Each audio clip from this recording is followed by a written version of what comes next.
So we are live, and yeah, now we see Tom. Good.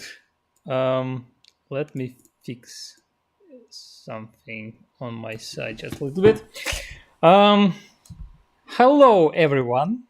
This is iBookBinding's live stream, but not a live stream. Thanks to Tom McEwan, we are doing something very special today. We are having a online class live learning session. I don't know how to call it yet. This is also new for all of us. So today, well, I'd like to say today our guest is, but it's like today our host is Tom McEwan. Hi, Tom. Nice to have you here. Yeah, fine. How's the weather north in Scotland? Is it windy as well? No wind. Yeah, because it was quite windy here.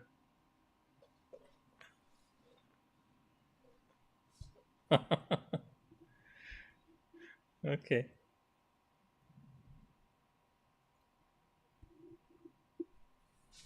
Okay. Good. So as usual, my co-host is Pavel Voronin.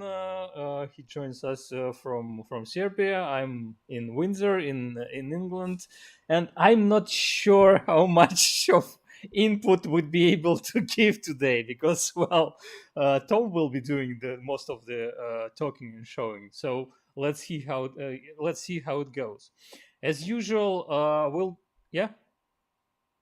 You wanted to say something, Tom?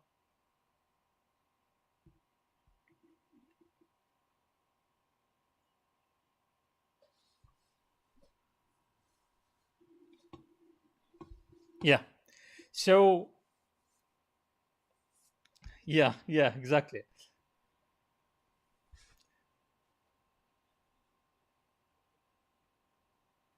Yeah. What's the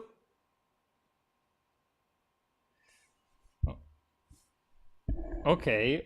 Can people online hear us, Pasha? Can you hear us? Because I can hear Tom really well, and well, at least the viewers can hear Tom really well. So that's something already. We'll we'll shout.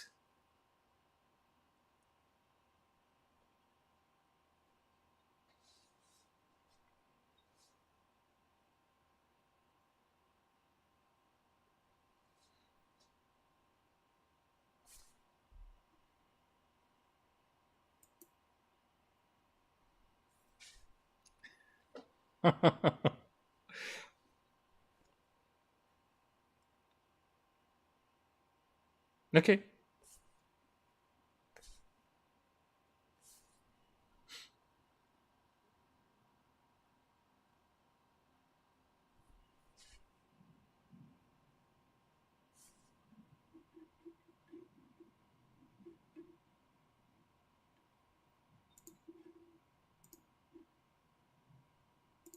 So a lot of the physical work in edge decoration is actually involved in sanding the edge down flat and smooth. So you do need abrasives of some sort. So I use this, it's aluminium oxide abrasive, which is quite clean. It doesn't leave any sort of colour traces behind on the edges when you're sanding it. And I'll use it on a cork block. And the edge of the book is quite simply sanded flat, starting with 120 grit. That's 120, sorry. And then it goes to 180, which is a wee bit finer. And what's the use for the cork? What's the use for the cork? Sorry? What's the use for the cork? It's just I mean, a wooden block would suffice as long as it's flat. But you see, that's okay, I see. Yeah, it's a piece of cork. Okay. But you know, a wooden block is fine, and sometimes I just use a wooden block. It seems the better option. But I generally go down to 240 grit.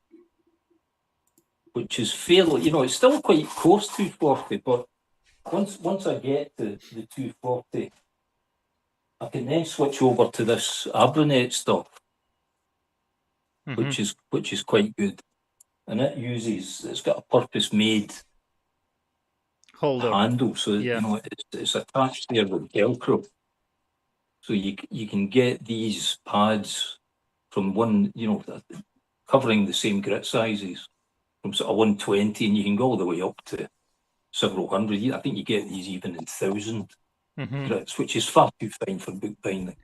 I don't think there's ever any need to get to that kind of finish. But I also use one of these, which is a cabinet scraper. Oh, okay. So I use the sanding block and abrasive paper to remove most of the material, but the final sort of finish and fine polish, I use a cabinet scraper. And it's kind of the way of it's the technique I've kind of settled on now. You know, I've been doing this for a wee while, and you refine things and you change things and experiment. And this is kind of where I've ended up. So I start off with sandpaper and finish with a scraper. The great thing about the scraper is you don't get dust. It's actual cuttings that you get off. With the sandpaper, it does throw up a lot of dust. So my advice to anyone who's going to try this is wear a mask, because paper dust isn't good stuff to be exposed to. Or do it outside maybe. But one or the other should keep you safe. So I'm going to do the edge on a small book block here. And I've deliberately given it black end papers because when I start to do the finishing on the press, you should be able to see that black line on the edge of the book block coming into sharp profile, and that's a good indication that your sanding is going well. Once you see these edges, these edges of the end papers showing up during the sanding, that's a good indication that you're getting near to the end of the sanding process. You'll see that as I go through it. But the book block itself, I contain it between two boards. So I've got two of these boards here, and then the book block is going to be put in between. Kind of like that. Right, but what I'm going to use to attach these boards, now these boards are just made up from pieces of card. These are just individual pieces of card. You know, it's maybe 200 GSM card, and it's just tacked together with dabs of PVA. And, you know, once you get maybe 15 or 20 sheets attached together like that, then you get this kind of more solid board, and it's ideal just for packing out the book. So it's not even a wooden board; it's just cardboard. No, these are just paper at the moment. Okay. You could use wood. Thinking about it, you know, you could certainly use wood, but your sanding would be a lot harder. Because it's paper and it's made from the same material that the book's made from, then you're sanding on a consistent surface. But what I'm going to use to attach the two boards onto the book is blue tack. This stuff. It's horrible stuff, and I would never advise using it in a bindery other than maybe for this use. But if you're working on a binding, you would have a waste sheet on the book, or you should have a waste sheet on the book. So any residue from the blue tack should be on the waste sheet. It shouldn't get anywhere near your book. So I've never had any problem with contamination or anything using blue tack, and it's very convenient and fairly easy to use. But you just use tiny pieces of it, Now, I don't know if you'll even be able to pick that up. Well, you can just see it there, can't you? Just that tiny piece of blue tack that's on there. So, I mean, I'll put another couple of bits on. There's another one there. So they're very small. It's just enough to make everything stable. That's all. So I'm now going to press the book block down onto that.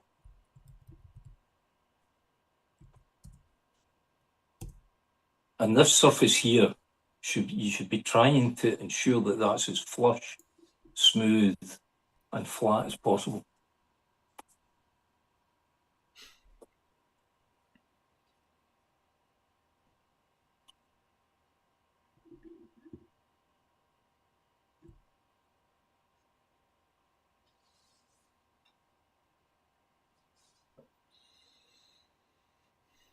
And I'm just going to put one on the other side.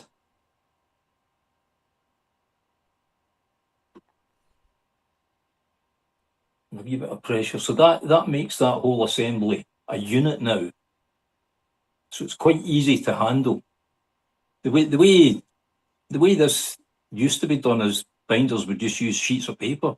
But you think of how difficult that could be to knock them all up square and flat. Whereas if you've got the boards already attached together, then it makes your life a lot easier.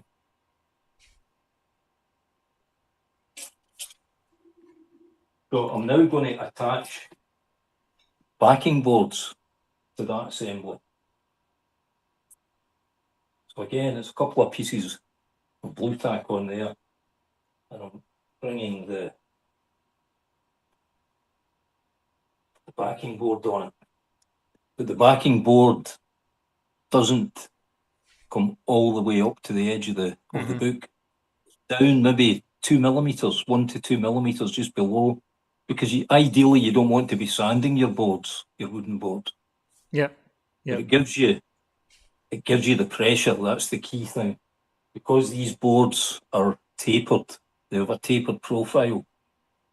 So all that pressure is going through that way, and I'll attach the other one to the other side of it.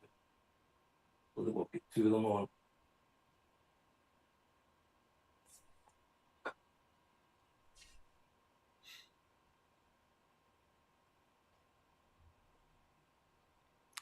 So there's if a person doesn't have backing boards, should they just use any flat wooden boards as replacement? They do need to be tapered. So that dimension there needs to be smaller. Okay. Than that dimension there, because what you're trying to do is squeeze the top edge of the book together. Okay. You don't need any pressure down here at the bottom, but you need a lot of pressure at the top. Okay. And because these backing boards have got that taper, they're wedge shaped. It's like a wedge. Yeah. So all that pressure has been concentrated at the top there. Yeah. So now everybody needs to order some blue tack and some backing boards. Well, I've worked in books before where I've just used. I mean, these are beech. It's a hardwood. Yeah. But I've used pine, so you can just you can use cheap pine. Okay. I'd probably be cautious that there's no resin leaching out of the pine. But yeah. If it's clean and you've got a plane, then you can make your own boards quite easily. It's not difficult. That's true. But if you are doing this though, and you don't, I mean, I'm going to use this big cast iron press here to do this. If you don't have one of these, then you would need to use a lay press, or even a finishing press. You can do this. So you see, I've got that all assembled now. It's like a lovely big sandwich. Yeah. And this, I'm now going to lay down inside the press. If I just move this back.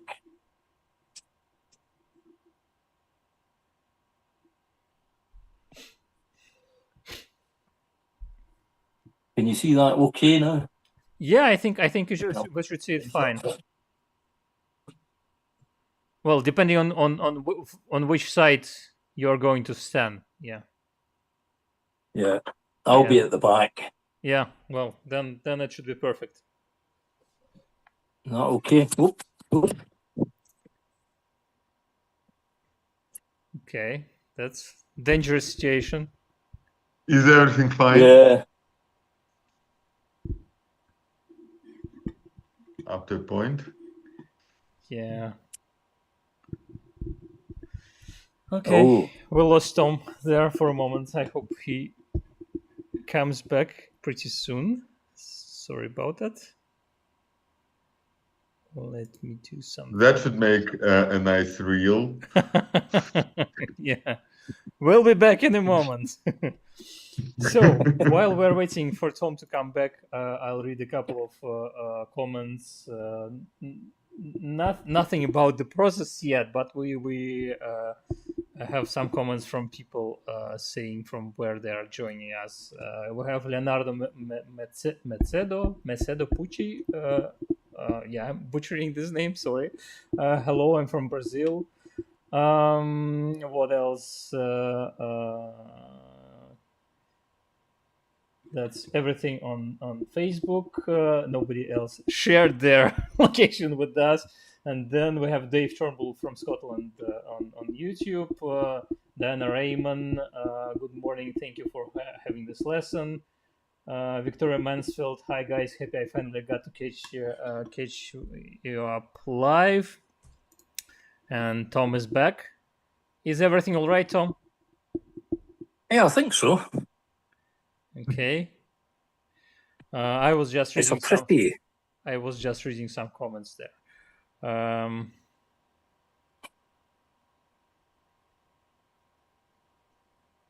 Right, how's that? Yeah, we see it. Perfect. Just we hope it wouldn't fall once again. Yeah. Looks great. Right.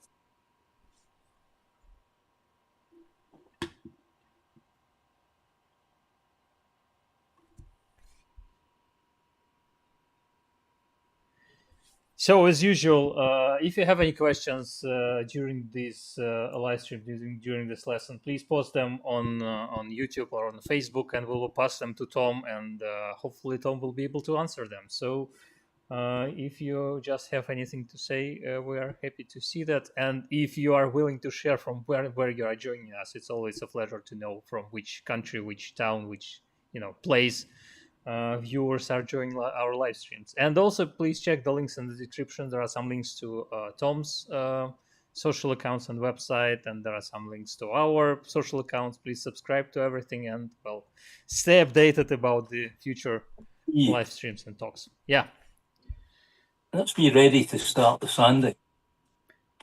So I'm starting with the 120 grit, and it's just a case of going backward and forward.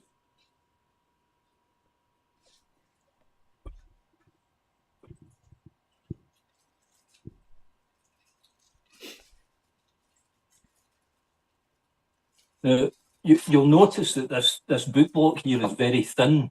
Yeah. And it's thin for a good reason. It means that the sanding is going to progress quicker. If it was a wider boot, it can take quite a bit of work to sand this down.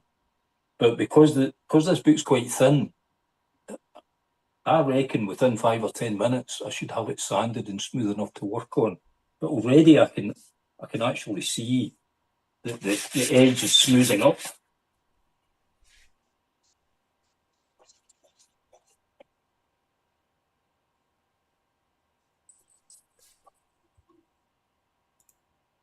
And what kind of finish are you aiming at? How do you know it's ready or not?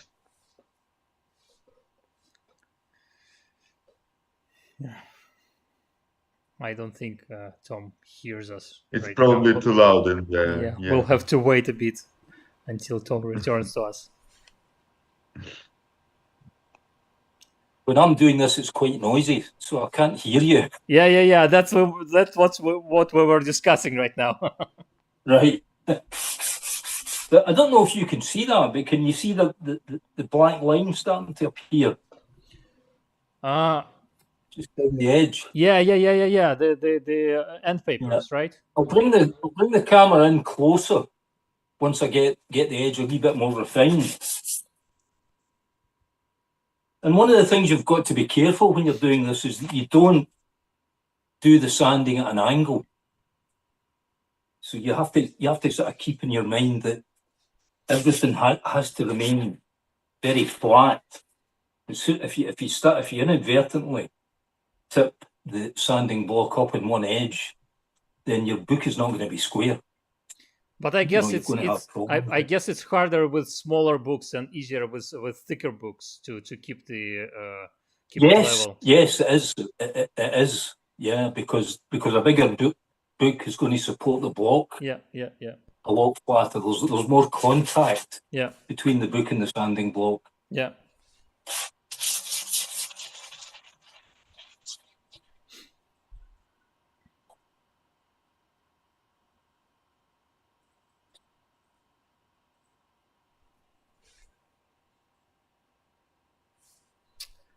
I'll read some comments while Tom is working and we're watching. I will just read some comments. We have Roger Foster. I'm from Gosport in Hampshire. Nice to have you, Roger, over there on Facebook. We have who else? David Hankton. Hi from Ottawa, Canada. Lynn Williams joining from Houston. Berlina Strassman, hello from Berlin. Okay, Strassman, hello from Berlin, Germany. So yeah, quite a collection of countries and locations today. Nice to have all of you here today with us. Thank you for joining. And as I mentioned before, if you'd have any questions during our live stream, please post them. Paul Sterling on Facebook wrote, most older binders have nightmare memories of trying to hold the sandwich of wedge-shaped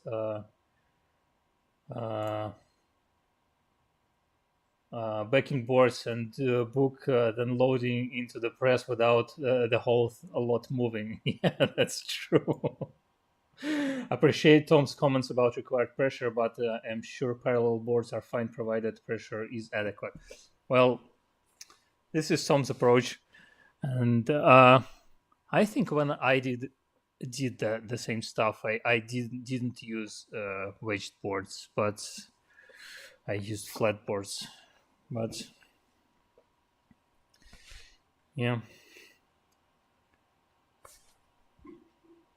So that's me down to the 180 sandpaper now.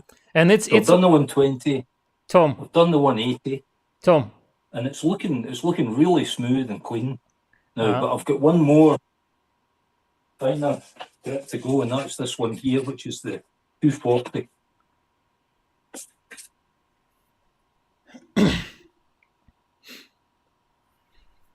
I should probably mention that this 120, 180 grid and what was that 320? It's European grid, because I think American sandpaper has different sort of grid measurement or whatever. So yeah, please adjust accordingly, or at least check if you are in the US. Check which type of sandpaper corresponds to the European 120, 180. Another grid. We have Maria Constanza Gonzalez from Portugal. So yeah, nobody is from Europe, at least for now. And it's not too late for some of our friends from Asia to join us, but yeah, getting late probably.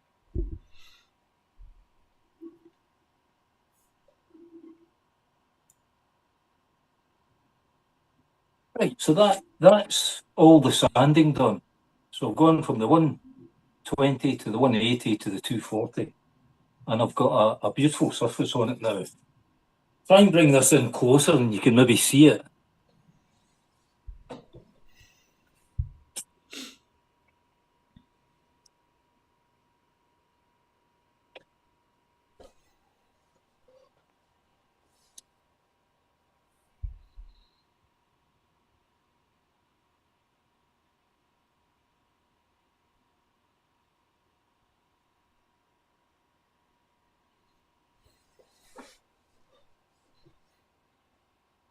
I don't know, can you see that?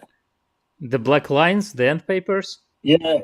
Yeah, we can see There's a them. black line and We can see them quite so well those now. are the end papers.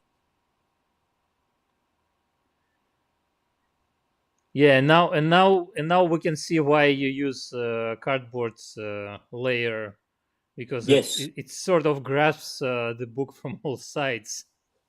Yes, that's right.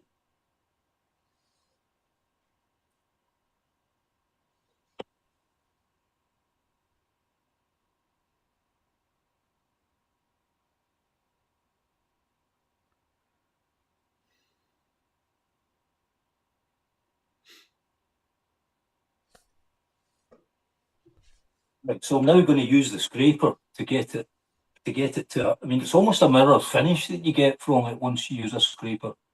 If you look at the edge of the book at a shallow angle, you can actually see a reflection of it.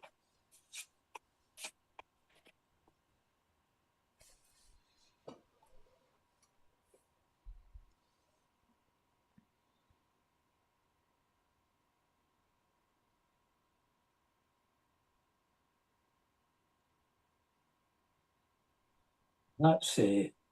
That's all it takes. And again, I don't know if you can see that. Yeah, for sure. The great thing about the scraper is it actually cuts material away. It's not abrading. Mm-hmm. So it's a very, very clean finish that you end up with. You get these really fine cuttings off it. So I'm now ready to do some work to this. And I think we'll do the transfer print first. So transfer print, I've got here it's a laser print that I'm using. So transfer print is a way of printing onto a book edge. So what you need is an image of some sort to start with, obviously, but it has to be a photocopy or a laser print or any toner. As long as the output is toner based, then this technique will work. And the way it works is you put your image face down and you wet the back of the paper here with the cellulose thinners, and it melts or softens up the toner on the print, and you can then burnish that across onto the edge of the book. I always remember in my early days at art school being shown how to do this, but back then it was newsprint, so it was newspapers that we used, or magazines, any kind of printed output, and we used it wasn't cellulose thinners we used, it was turpentine. But it's the same technique, it's exactly the same technique. So instead of using ink-based print and turpentine, this is laser toner and cellulose thinners, but the technique is exactly the same. Do you need? I'm just going to cut. Tom, can you hear me now? Do you need this? Yep. Do you need this only as outlines, or for example, if you use color laser printed sheet, you can transfer a colored image on your book edge? Would it have use to use colored laser prints, or it does better? Yes, you can use color laser. Okay. I find black is better for the type of work I produce. Okay. But there's no reason why you couldn't use colour. Okay. And the colour is, when it's transferred, it's maybe a bit weaker than what you'd maybe hope for. Whereas the black stays quite black. So when you transfer a colour print over, the tone seems to drop down a wee bit. But it still works. Still works. Okay. Yeah, I just had this thought and wanted to ask you.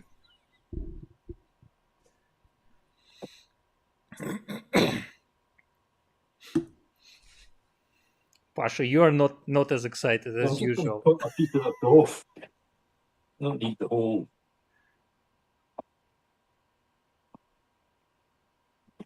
thing.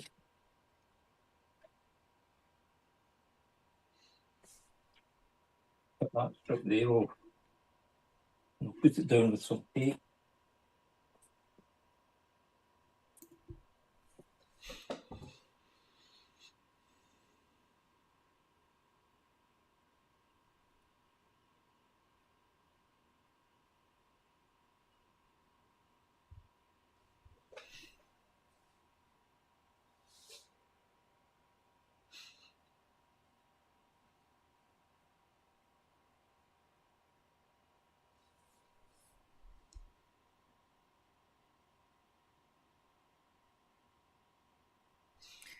I hope Pasha will enjoy it much more The when best way to yeah. to apply the thinners is just to use some cotton wool. Yeah. And you don't need a lot. So I hope Pasha will enjoy it a bit more when the art starts will start to happen, you know. I'm going to wear a glove. Because this stuff is quite nasty. Okay. It's quite pungent and volatile. So again, this might be something that you would be better done outdoors rather than indoors.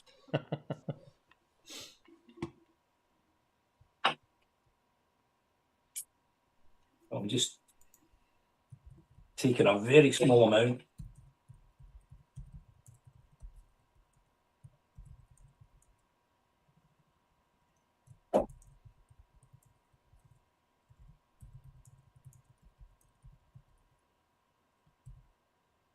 Right, and then I'm just going to rub it on.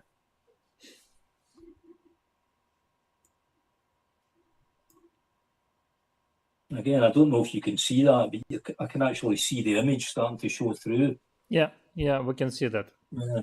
Not super distinctly, but we can see that this piece of paper changes color. A bone folder.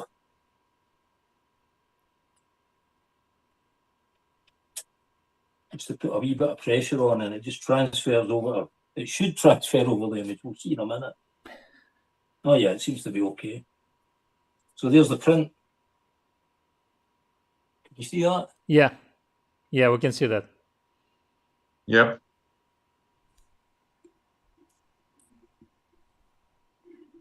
So it works pretty much instantaneously. Pretty much, yeah. Yep.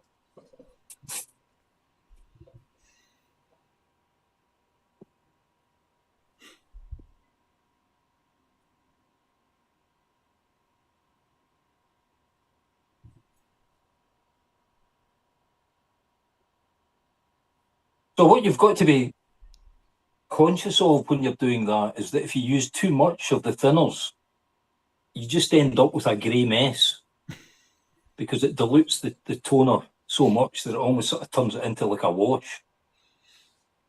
Okay. And if you don't use enough, you will get some kind of transfer, but it'll be very low contrast. So there's a kind of a sweet spot that you need to aim for.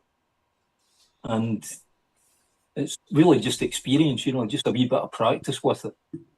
But I think the tendency is that people maybe use too much thinners when they start doing this. And it's actually quite a modest amount that you need to get this technique to work. But as you can see, it's very simple. It's very low tech, very cheap, but you get quite an interesting finish from it.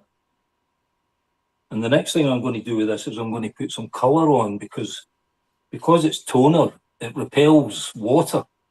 So you can put watercolour or acrylic inks on top of this now and it won't interact with the print. So I've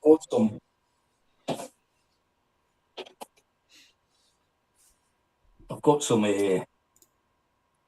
acrylic ink here.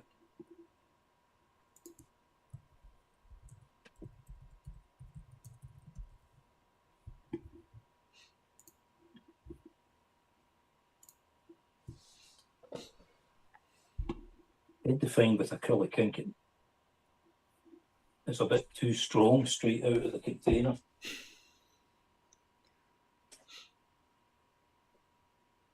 And then I'll get a brush. And once you've got that edge sanded, anything you can do with a sheet of paper, you can do to that edge. So watercolor, acrylic ink, acrylic paints, anything that you can apply onto a sheet of paper, you can apply onto the edge. How much of your book. How much does the quality of the paper used for the book block influences the process? I think the better the quality paper, the better the result you'll probably get.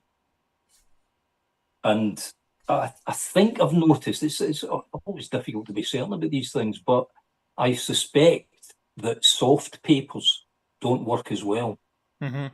So absorbent papers, papers that have not been fully sized, don't seem to take edge decoration quite as well. But if you're working on a book, for instance, with handmade paper or a very good quality machine-made paper, any paper with a high cotton content, I'm sure you'll be absolutely fine. Okay.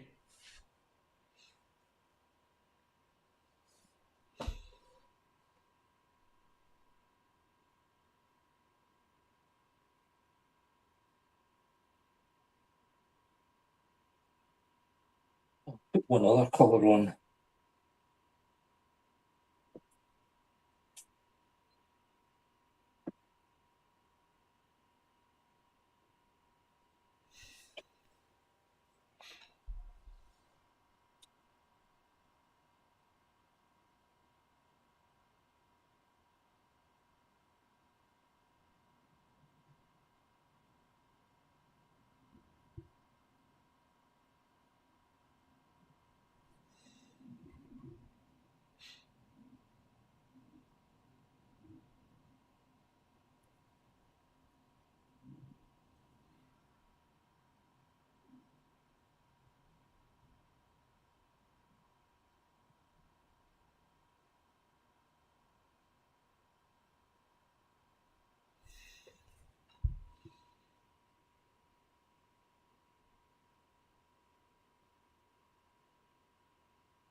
And now it suddenly became a recognizably Tom's work. You reckon?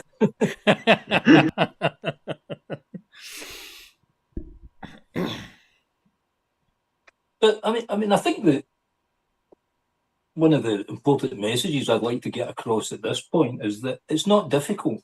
Edge decoration isn't difficult. It's all really about preparation and being quite meticulous at each stage, but there's no part of it that is inherently of huge difficulty.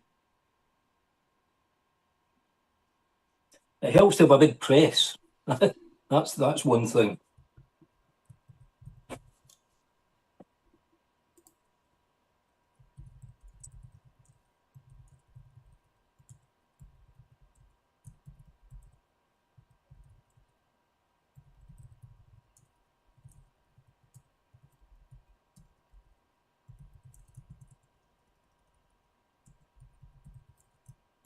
Why do you think you just Maybe need to give that a few minutes to dry.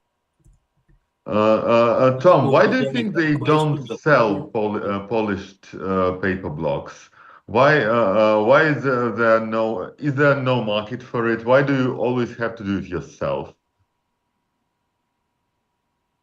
Sorry, Pavel, could you repeat that? Why do you think they don't sell polished paper blocks? Like why do you have to always do it yourself to polish the edges?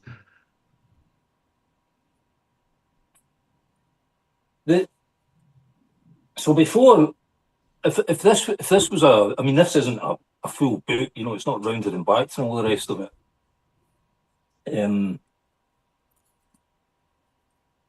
So you have to prepare the edge before you even get it into the press.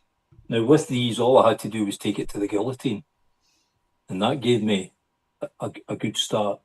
But in actual fact, you're better ploughing an edge if you're going to be doing edge decoration, because that gives an even cleaner cut.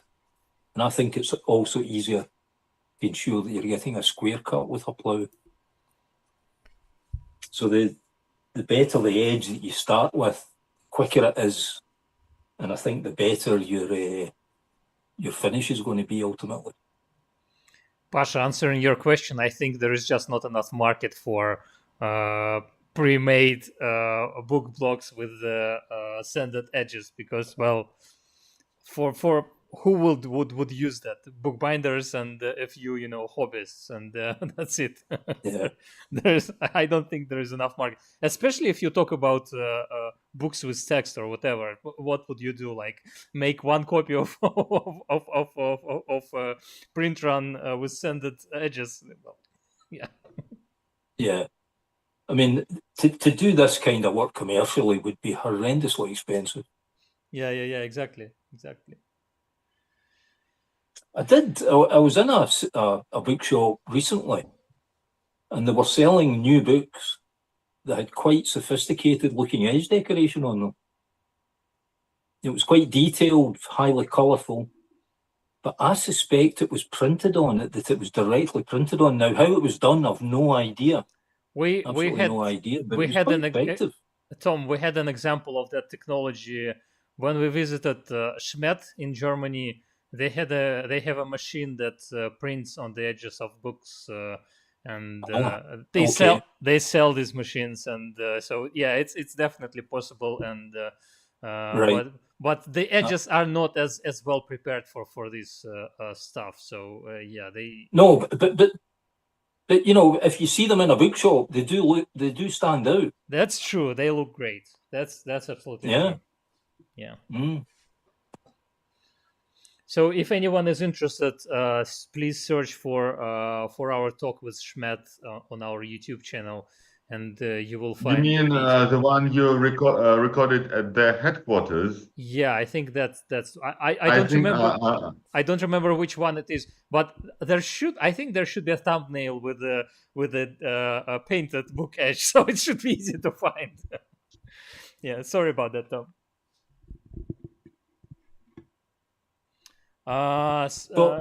So the other thing I can do to this edge at this stage is I can go tool onto it. Yeah.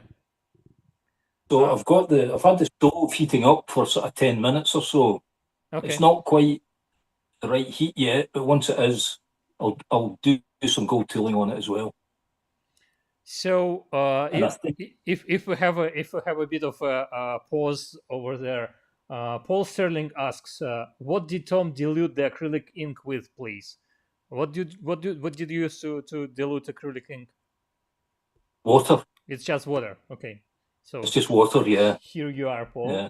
That's just water. And then also Diana Ryman wrote, "This is a great demo. I never dreamed it could be so straightforward."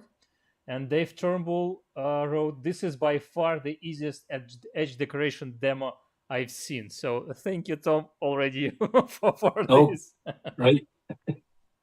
Well, that's good. I mean, as I said earlier, it isn't really that difficult. There's a certain amount of equipment you need that makes your life easier when you're doing it. There's no doubt about that. Yeah. Well, the actual process itself is not. You definitely need a good press for that. Yes, that helps. Yeah. That helps. Also, Lynn Williams wrote, "Sprayed edges are very popular now. What do you think about sprayed edges?" Sprayed edges? Sprayed. Right. Is that using a gun, a paint gun?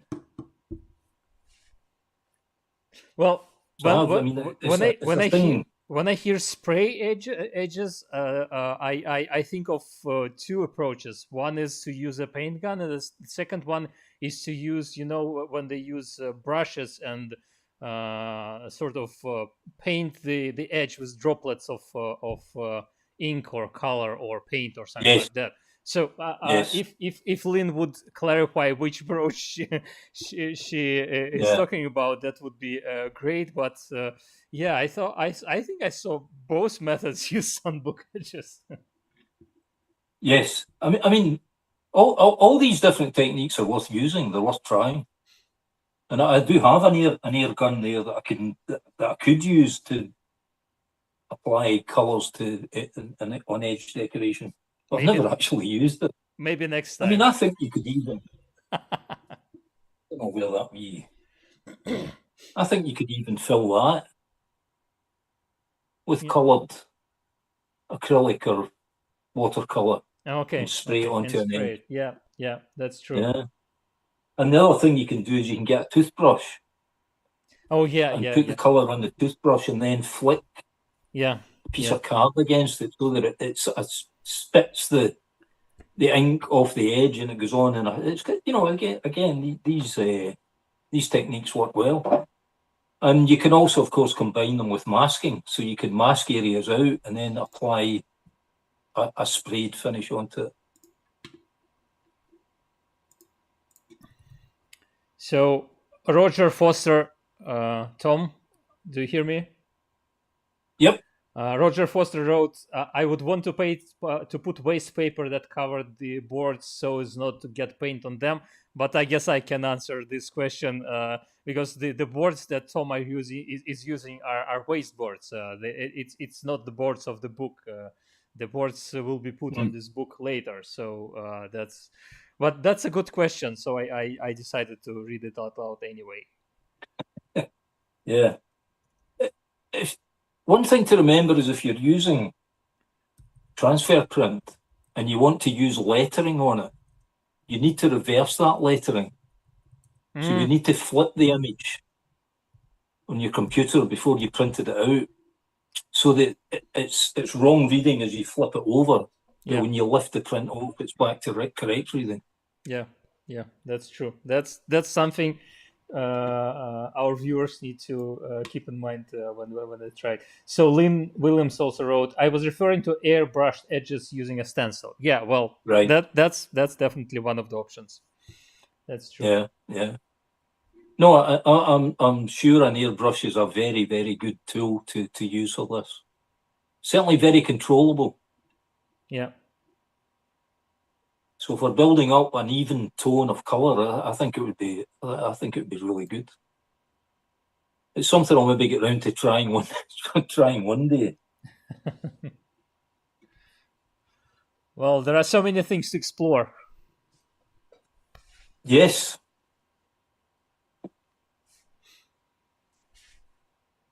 So if any of our viewers, I think this tool might be up to heat, so I'm going to get some foil and give it a go. Okay. If any of our viewers decide to try what they learned today with Tom and post on Instagram, please tag iBookBinding. We'd be happy to see your results. It's always interesting to see what new ideas and new experiments people bring to the world of bookbinding. So don't hesitate to tag us.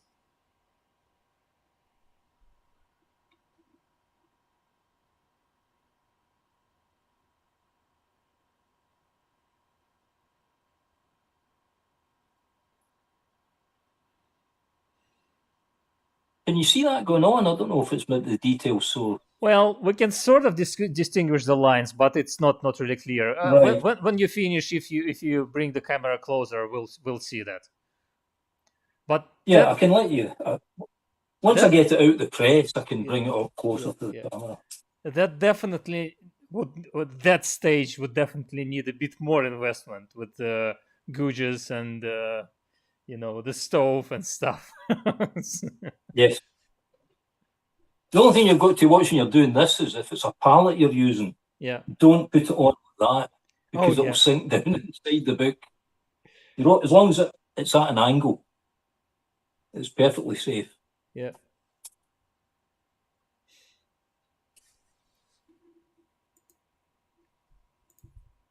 So I'll maybe stop there.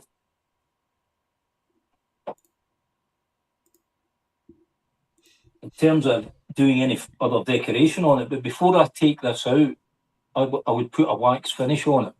Okay. So a beeswax is ideal.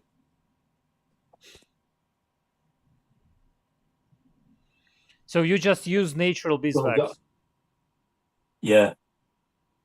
So I've got a piece of beeswax here. And I just use the heat of my hand to soften it up a wee bit. And then I get some of the beeswax on my thumb. Mm-hmm.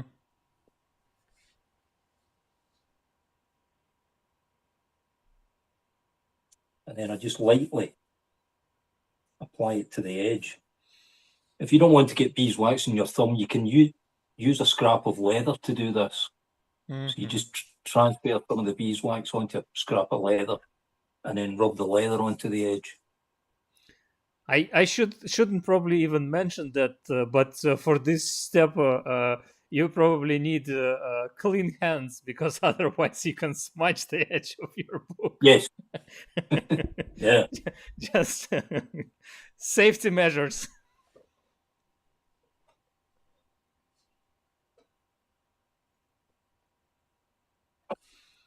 Right, and then the final thing I'm going to do is I'm going to use a burnisher. Can you replace just to polish up the wax? Tom? And this one here is a bloodstone burnisher. Tom. So a bloodstone or an agate, they're the ideal stones to use for burnishing. Can you replace the burnisher with anything? Because not everybody has a burnisher in their home bookbinding workshop, studio, whatever. One substitute that you can use is a Teflon bone folder. Okay. So it works okay. It's not too bad. It's not quite as good as using a proper burnisher, but it will work. Okay, well that's a good advice. I'm just going to rub across. So when you're burnishing, you always go across the book, not along, and start off quite light.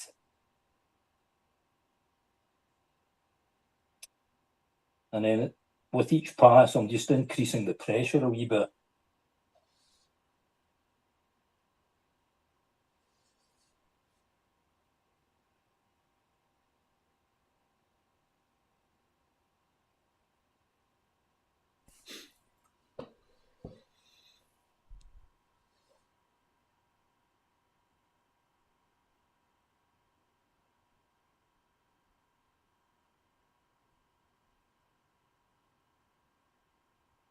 Right.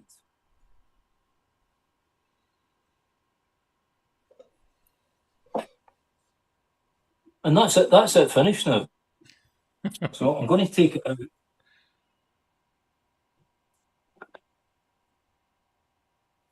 And then the blue tack is great. It separates from. That's a great advice. Yeah, to use blue tack. See that.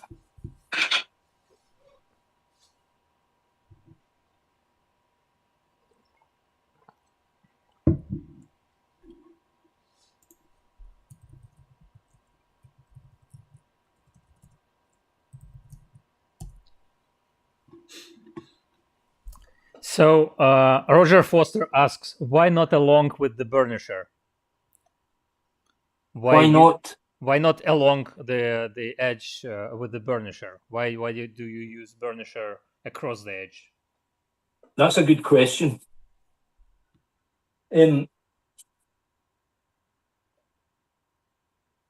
I've always assumed it's because you could leave. You're more likely to leave a trace of the burnisher going along that edge. Mm-hmm. So if you're going across and you're overlapping, then any sort of marks that are left are going to be they're going to be worked out. But going along the way, I think you're more likely to leave evidence of the burnisher having passed along. Okay. But to be honest, I'm not entirely sure. Okay. Here's the edge there. And if I open, and there's the book opened up. So can you see that okay? Yeah, we can see the gold lines. We can see, well, we can see the base black toner and the color, definitely. Yeah. Yep. Don't know how close I can get before it goes out of focus. Yeah, it gets out of focus pretty fast. We will probably ask you to shoot a short video later when we are done with this live stream, and we will post it separately for our viewers to see the results. So please check our Instagram account. We will post this in a couple of days. I can take some photographs. Some photos, and if you can make a short vertical video, that would also help. But that's for a bit later. I guess most of our viewers can imagine how this book should look like at this moment, and the process itself was the most important part of today's talk. Yes, so, absolutely. Dave Turnbull how are we doing for time? Yeah. Sorry? How are we doing for time? Well, we've been an hour has passed, so right. Usually we do live streams for 90 minutes, but as I said in the beginning, this format is experimental, so we don't really know how long should it go. And if you have more time and more things to share with us, we'd be happy to do that. I guess our viewers will be happy to stay for a bit longer. So just you do you. Right. Well, I was planning to do a graphite edge. Okay. I would try and do it. How about that? How about this? I'll set myself a challenge of doing a graphite edge in 20 minutes. Okay, that's a good challenge. Before you start, right, okay. Yeah, absolutely. Before you start, Dave Turnbull has a question. How much pressure do you use with the burnisher? You told us that you start with small pressure, but how much pressure do you apply in the end? As much as I can get. So you probably noticed when I'm using the burnisher, the upper weight of my body is actually on top of it. So I'm applying, when I get to the sort of final pass, I'm applying significant pressure. Mm-hmm.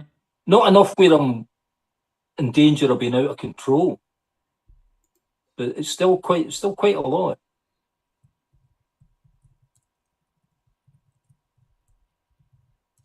So people in the chat are excited about graphite edges. Right, okay.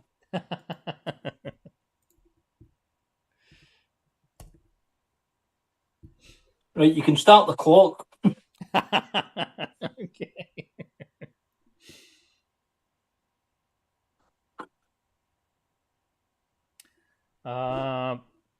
If you can answer another question, do you hear me now, Tom? Yes.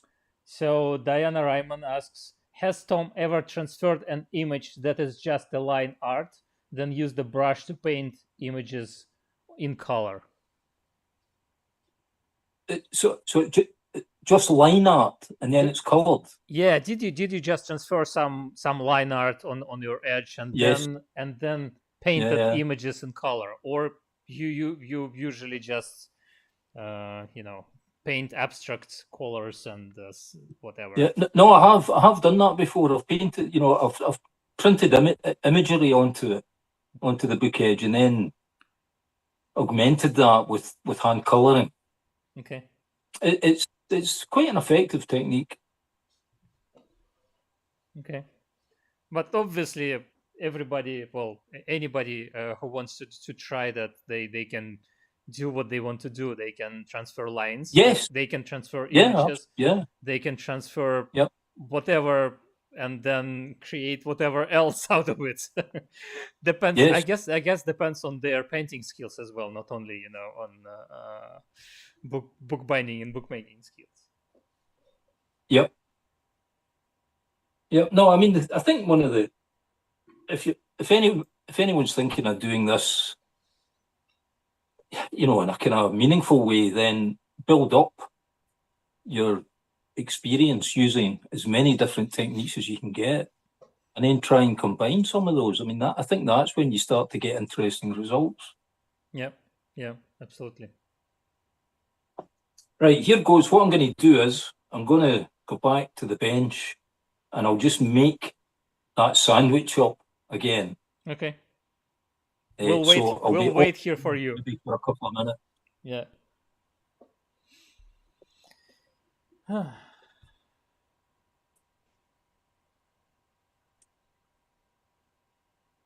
Sandra Wombold wrote, I tried a graphite edge in a class recently and made a huge mess.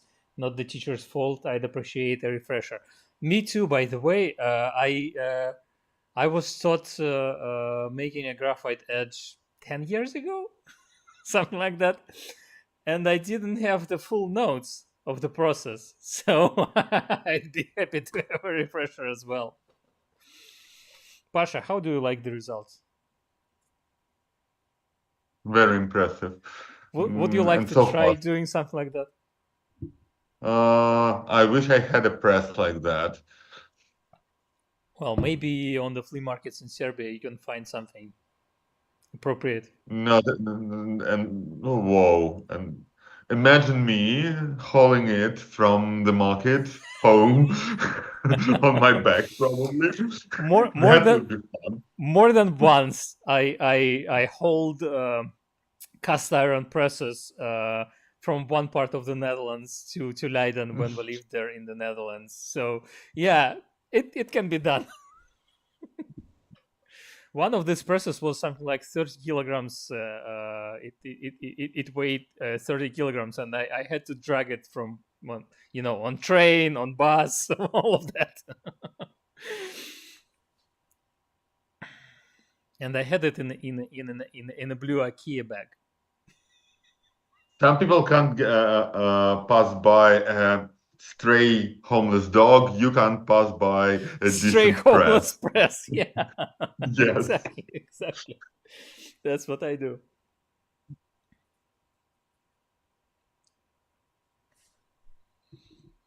So if for viewers who just joined us, Tom starts with 120 grit and then switches to 180 grit and then to do you remember, was it 320 or 240? 320. I looked at the conversion rates between American grit and UK grit. It's really funny. They are the same in this kind of range, from 120 to about 350. They are the same, but below and above that they vary widely. Like something like 15 is 30 and 500 is 1,500, but in the middle it's the same. So I've never seen imperial units like that. Okay. That's interesting. It's like at least we're safe. Yeah. Yep. For our cause, we're safe.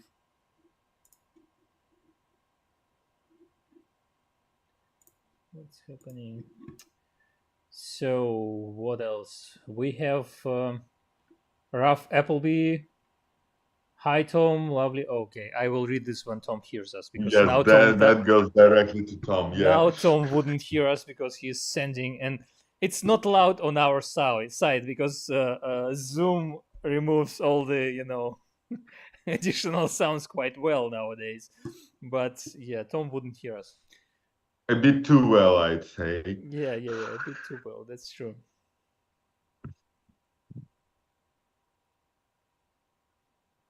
I think I can see the black lines. Yeah. So it's now I know it's almost done. We're getting there. I feel myself almost like football match commentator or whatever. Yeah.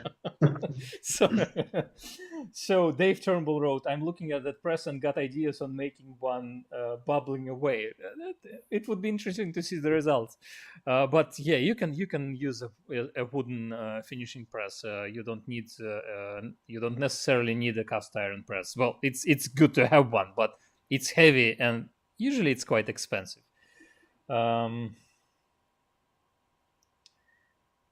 Diana Ryman wrote, "I think your problem was the media. Graphite just is very messy. I watched a lady on Instagram sketch very lightly with pencil and watercolor color over it, but said she prefers to draw with just watercolor." Yeah, maybe. And graphite is definitely very messy. In its powder shape, it's just goes everywhere. And it's how you call it, electrified, not electrified, but You электризуется. mean that it sticks to everything because of static electricity? Yeah, I think so. Yeah. So, yeah. Right, that's me ready to start applying the graphite. Tom, we'll read one message before you start, okay? Uh-huh. So, Ralph Appleby wrote, "Hi, Tom. Lovely to see you again. To everyone, I recommend spending time the beautiful west coast of Scotland with Tom in his studio. Loved it." Well, we definitely recommend it too. And by the way, if anybody is interested, Tom graciously had a workshop tour with us. Well, for us, made a workshop tour for us a while ago. So if you're interested to see Tom's current studio, once again, go to our YouTube channel and you'll find this video. And of course, Tom has is teaching bookbinding and book arts in his studio. So you can always reach out to Tom if you're interested in studying some bookbinding and some book arts in Scotland. That should be amazing. I'm just envious to all the people who have an opportunity to go there. Well, yeah, that's that. That's nice. It is a great place of the world to visit here, but I would recommend coming after spring and before winter. Yeah, absolutely. Yeah. That's probably not the best moment to come. That's true. But well. Right. I've got a tiny amount of water in there. Can you see how much water's in the bottom? Yeah. Of that cup. It's 2 or 3 millimeters, no more than that. And then I've got graphite powder in here. So you can get graphite powder if you go online, it's really easy to get. It's not difficult to obtain. Yeah. But you will find that you get slightly different colours. It varies from a sort of light grey through to a very, very dark charcoal grey. Does it depend on the source of coal or whatever it is made for? Yeah, well, I'm not quite sure how it's made, but the lighter colours tend to look a bit silvery. And could you make it yourself? Like take a piece of graphite and somehow make powder? I've no idea. I guess it's cheaper and easier to just buy it. It's not expensive. Yeah, it's certainly not expensive, and it lasts for a long, long time. A bag of graphite will last you for almost a lifetime, I would have thought. Yeah. You see, it's very small amounts. So I'm just going to mix the graphite with water.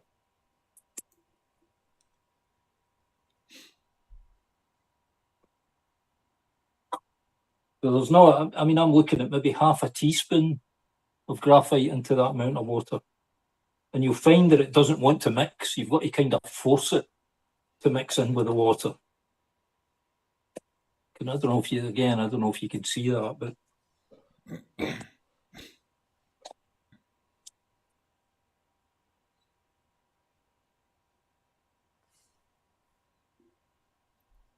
and if you're not sure what sort of tone you're going to get from it, you just get a sheet of paper and just try it. Okay. You see, that's quite dark. So I think the mix that I've got here is probably just about right.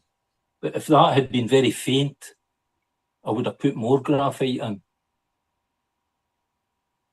to darken it. But I think I'm okay with that.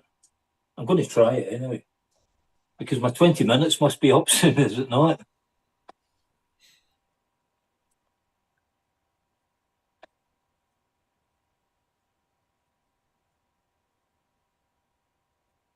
Right, and I'm just going to brush it onto the edge.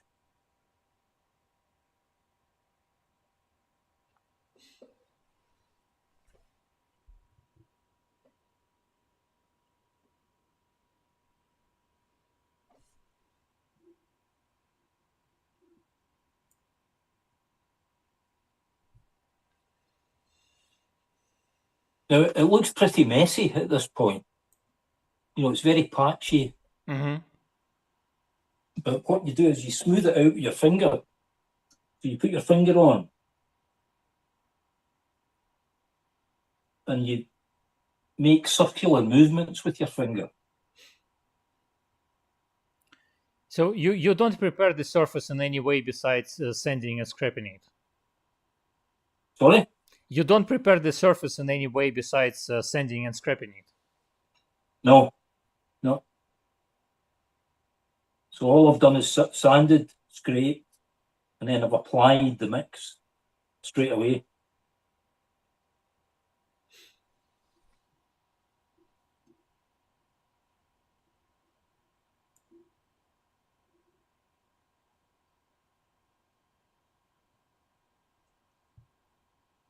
While Tom is evening out the color, I missed another comment.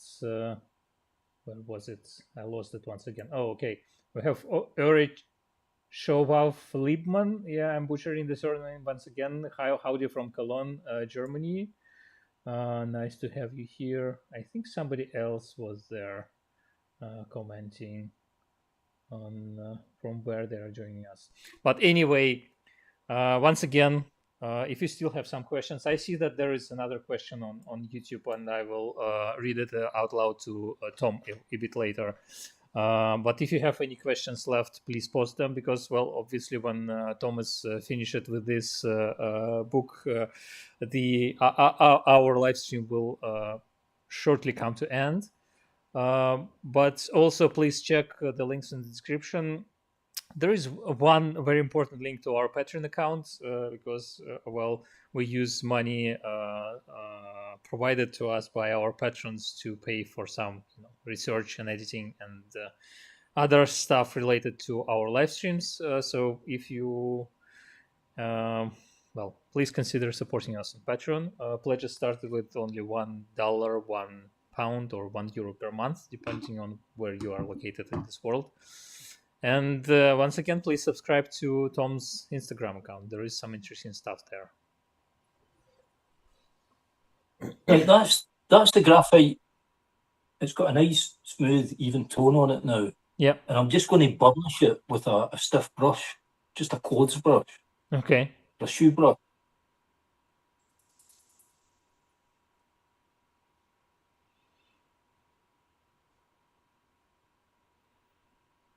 That's something new. I never saw it done like that.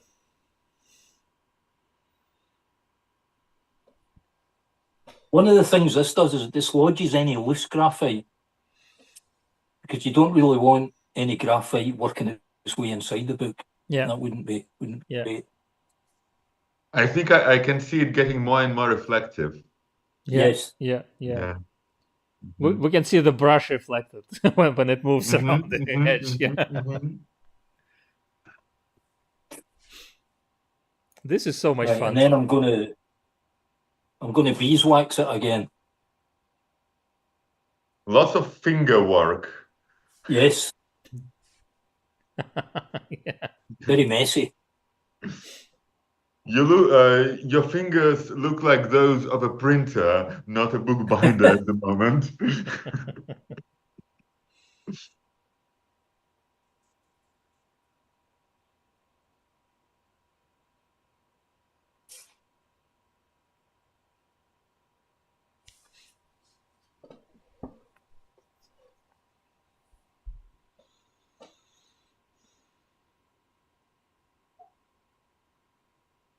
It's quite shiny. I'm going to give it a fining brush. Okay. And this brush has been used in beeswax before. So I know it's safe to use it here, but I wouldn't use this brush initially Okay. with the first burnishing. No, it's a clean brush. This one's contaminated with beeswax. So you need two brushes for this process. So you need two brushes for the process, and you probably should mark them to know which is which.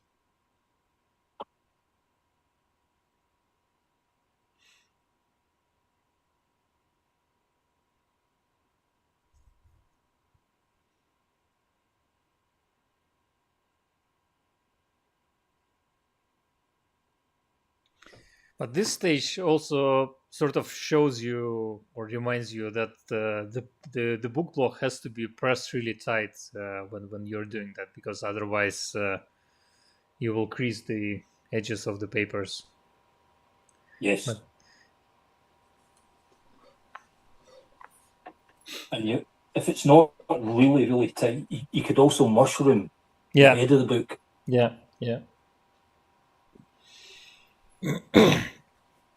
So this part is not just a masterclass, it's also a speed run, judging by the timing. Oh, yeah.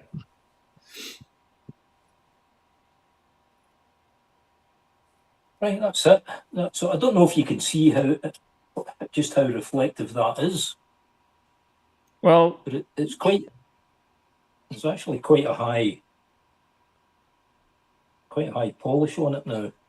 Yeah, we can see some light reflected. Maybe if you take it out and show us closer, it would be more obvious. It looks almost metallic, as they usually do. Yeah, that's the goal.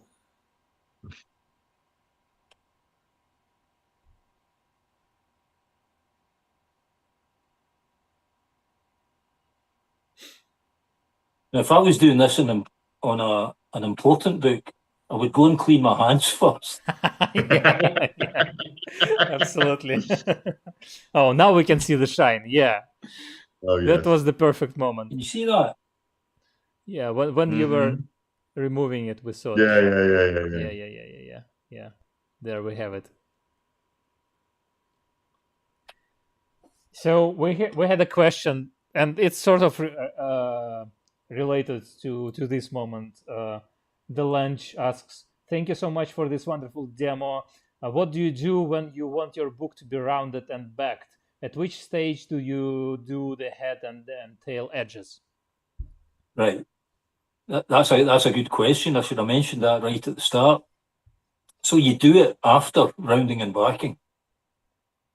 And you do it obviously before you sew end bands or apply end bands. Yeah. So what I tend to do is I have the book rounded and backed, and I put preliminary spine linings on as well, just to stabilise the book as much as I can. Mm-hmm. So that, the last thing you want to happen is to spend a lot of time decorating an edge, only for the book then to shift a wee bit. Yeah. That's so true. So I maybe put about 2/3 of the spine with linings, fabric and paper, and that sort of it ties the book together enough that it gives me the confidence that nothing is going to move once the edge has been decorated. Keeps everything stable. Okay. And then then the end bands would go on. Yeah. And then the full spine lines would go on after that.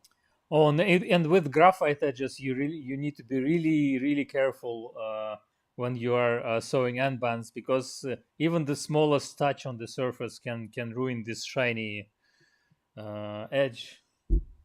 Yeah. I mean, I don't think I would ever use a graphite edge in a fine binding. Okay.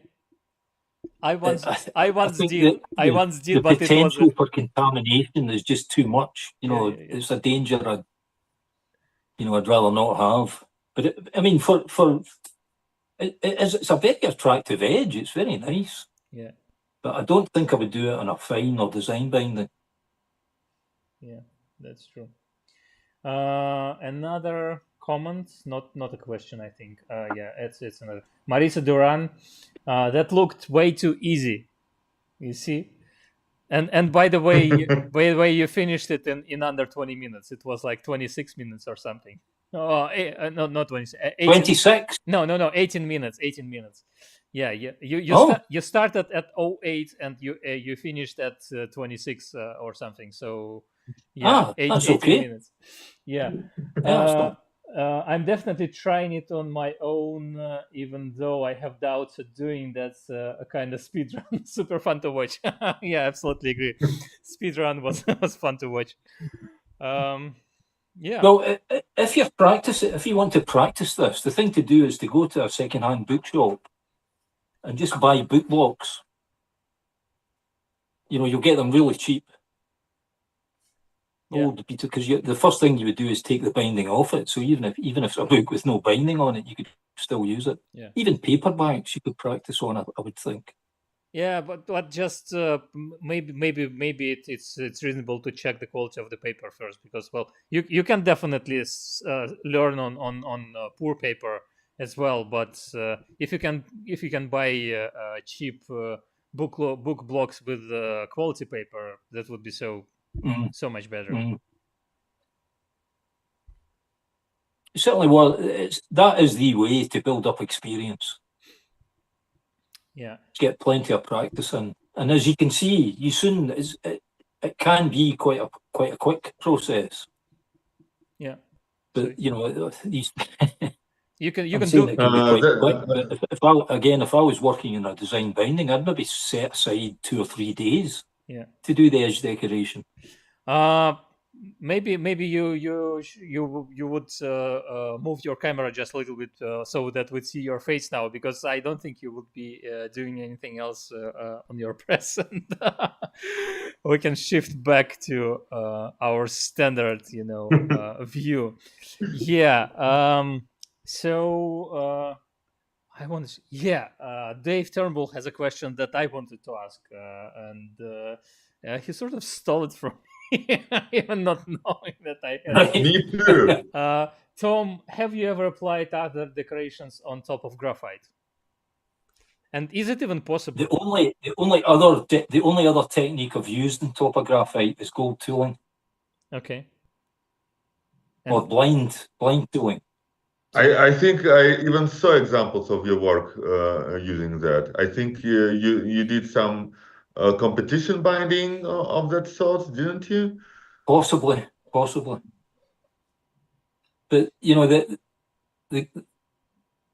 all of these sort of techniques can be combined.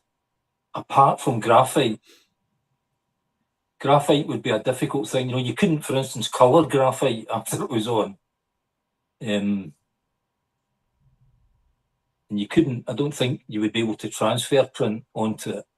Mm-hmm. I mean, it might be worth and trying. what about foils? Yeah. So Marisa Duran also asked, can you do foil on top of graphite? Yes, you can. It does take foil. I have tried that, and okay. It does. It takes foil. Okay. Do you need to prepare the surface in any way before doing foil on it, or it works just as it is? No, I've just done it. I've never had to do any sort of special preparation. I've just applied the tooling onto the edge. Okay. I've never really had any problem. Interesting. Nice. I think if you don't I'm often asked, why doesn't the edges of the book end up being glued together? Yeah. Because you're applying, acrylic ink, for instance, is quite a good adhesive actually. If you get 2 pieces of paper and there's acrylic ink between them, they will stick together. Yeah. But I think it's just because there's so much compression on the edge that the inks are not penetrating far enough so that they can attach the edges of the book together. Mm-hmm. I think that's what happens. If you read manuals, you'll get instructions to put French chalk in between the leaves of the paper so that they don't stick together. Mm-hmm. But I've never done that, and I've never had to. But I think if the paper was very absorbent, then it might be a good idea. It might be a good precaution. do something like that. But I think with a normal, a decent quality paper, I don't think you're ever going to have any issues of that sort. Okay. Well, that was amazing. Thank you very much, Tom. You're welcome. Yeah, it was quite exciting and educational and entertaining all in one. We had some really nice questions today, so thanks a lot to our audience as well. Thanks for being with us. Thanks for watching this live stream with us. And well, if you're watching it in the future, thank you for watching in the future. Please check once again Tom's website and Instagram, and maybe go for some classes with Tom in the future. And we really hope to see you again, Tom, on our live stream at some moment next year. I think not this year, Yes. definitely next year. Maybe to discuss some of your projects, or maybe if you'd be interested in doing a live class once again, we'd be definitely happy to do that. So, Pasha, anything else to say? Did I forget something? What's happening? I think that's it. Thanks a lot, Tom. It was such a pleasure watching your work. As I say, thanks for inviting me, and thanks to everyone who's tuned in to see it. Yeah. We had a nice crowd over there on YouTube and Facebook today, and stay tuned. We have we have not scheduled, but we have planned several talks dedicated to Booker Prize bindings of this year's. We plan to have Mark Ockram the previous Saturday, but for due to different reasons, we had to postpone this talk. We don't have a date yet, so we'll see when it happens. Probably already in January, but we also will have some other bookbinders who took part in this project for 2024 Booker Prize bindings. So stay tuned. It should be really interesting. Discussing these bindings is always quite amazing. Yeah, and that's it for today. We'll stay for like 30 seconds while the streams stop on Facebook and YouTube, and that's it for today. Tom, once again, thanks a lot, and we wish you a great evening. Stay with us for a bit longer, and we have Julieta Pons. Thank you so much. Hello from Mexico. So Mexico was also watching today. That's the last thing I'm reading today, I guess. So I'm stopping the stream.